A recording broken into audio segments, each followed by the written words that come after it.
Hello friend, তো আজকে শ্বশুরের শ্রাদ্ধ। তো আমরা 3 যাই একসাথে বসে শ্রাদ্ধ করছি। আর আমার শরীরটা কিন্তু ভীষণ খারাপ হয়ে গেছিলো, যেহেতু এই নিয়মকানুন সব কিছুর সামলিয়ে শরীরটা ভীষণ খারাপ হয়ে গেছিলো।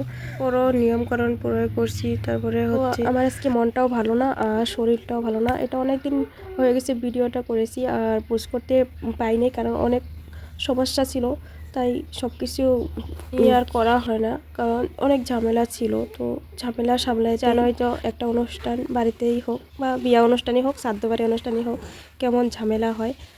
তার পরের দিন, অনুষ্ঠানের পরের দিন যতটা ঝামেলা হয়, তো এগুলা কাজ করতে করতেই কিন্তু 1 মাস লাগিয়ে যায়। তো তাই অনেক দিন বাদে আমি ভিডিওটা ছাড়ছি, সবাই একটু দেখবে প্লিজ। সবাইকে রিকোয়েস্ট করে বললাম যে সবাই একটু দেখবে ভিডিওটা।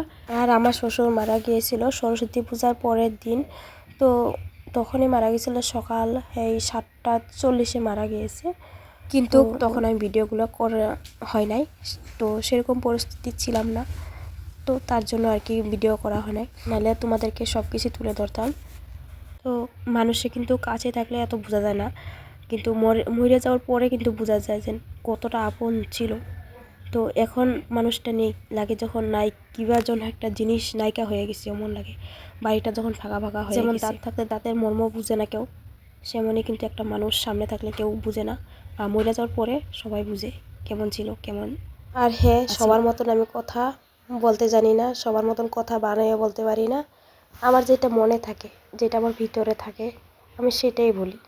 আমি মিথ্যা মিথ্যা কথা বানায়া এইসব আমি বলতে পারি না। ভগবান আমার সেটা দেয় নাই কারণে আজকে এই অবস্থা। যদি আমার দিত তা হয়তো আরও ভালো থাকতো, কিন্তু মানুষে আজকালের দিনে মিথ্যা কথা কয়েই বাসে, কিন্তু আমি সেটা পাই না। এখন যেমন দিনকাল পড়ছে, মানুষে যেরকম একজনকে আরেকজনে যদি দিতে পারে খুব ভালো, আর যদি না দিতে পারে তাহলে ভীষণ খারাপ, ওই বাজে, ওর জাতটা। আমারটা আমি বলি, আমার ভগবানের দেয় নাই অট্টালিকা, তো তার জন্য আমি মানুষকে দিতে পারি না, তার জন্য আমি খারাপ।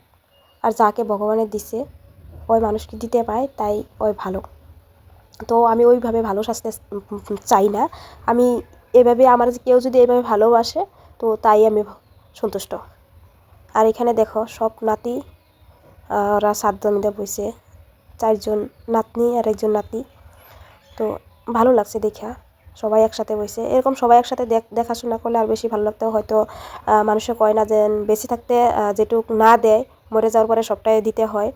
তো ওই যে আরেকটা কথা বলি, আমার ভিডিও কেউ কেউ দেখে জ্বলে, তো ভাই যারা জ্বলো ওদের জন্য আমি ভিডিওটা করি না, যাদের ভালো লাগে ওদের জন্য শুধুমাত্র।